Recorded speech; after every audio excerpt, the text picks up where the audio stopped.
as a series of metaphors. Freshman year is like a really bad haircut. You deeply regret it. In fact, it's kind of like a mullet. It takes a very specific type of person to like it. Sophomore year is like fake pockets on jeans. Very confusing, pretty disappointing, and fairly pointless. Junior year is like giving birth. It brings a whole new meaning to your life, but it's very painful. See, junior year is like getting a lot of plastic surgery. It turns you into this completely different, almost unrecognizable person. Senior year is like any mother in this crowd. It's very emotional, maybe a little too sentimental. Senior year is also like puberty. It either makes you or it breaks you. But it deserves a longer description and explanation because, honestly, it's kind of what senior year is. It's an explanation. And it's far too complicated to be summed up in just a few simple metaphors.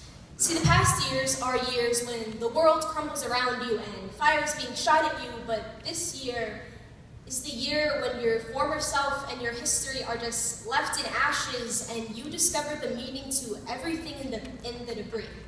You discover why everything happened and why everything mattered. You have the strength to let go of the regrets of your past and everything that's haunted you. Now, some of us let go of a little bit too much, and while we find strength, we also lose it. That strength obviously being the strength to care about our classes or anything, pretty much. And that is when senioritis kicks in. Now, unlike most, I really don't see senioritis as a true weakness, because it's not something that stems solely from exhaustion or apathy. It also stems from excitement and fear. And some things are not like ripping off a Band-Aid. You can't just do it all at once and be okay. And see, what senioritis does for us is it allows us to let go of our high school responsibilities because we're letting go of high school as a whole. And some things are simply not like eating a potato, because you don't just swallow a potato whole, right? No. You take the bites that you know you can handle until it's all finally gone. And that's what I think we're doing. We're consuming what we know we can handle, because if we wait until graduation day to swallow the reality of things, we will choke and cry.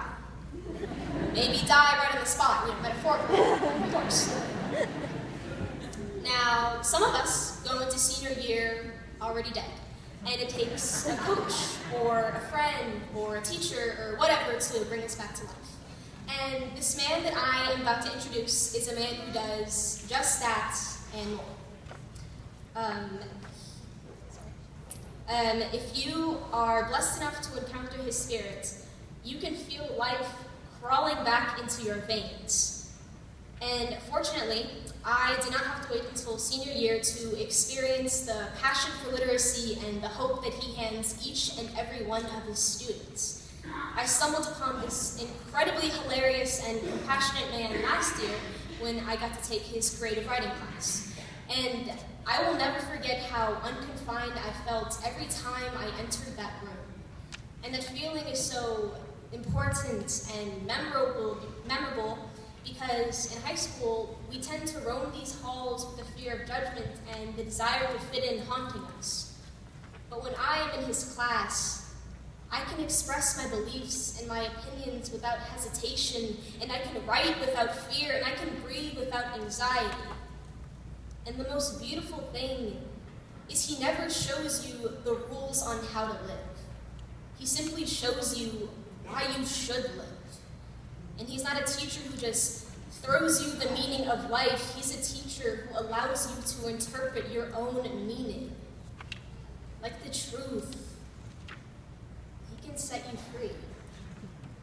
And if there were a male Caucasian version of Beyonce,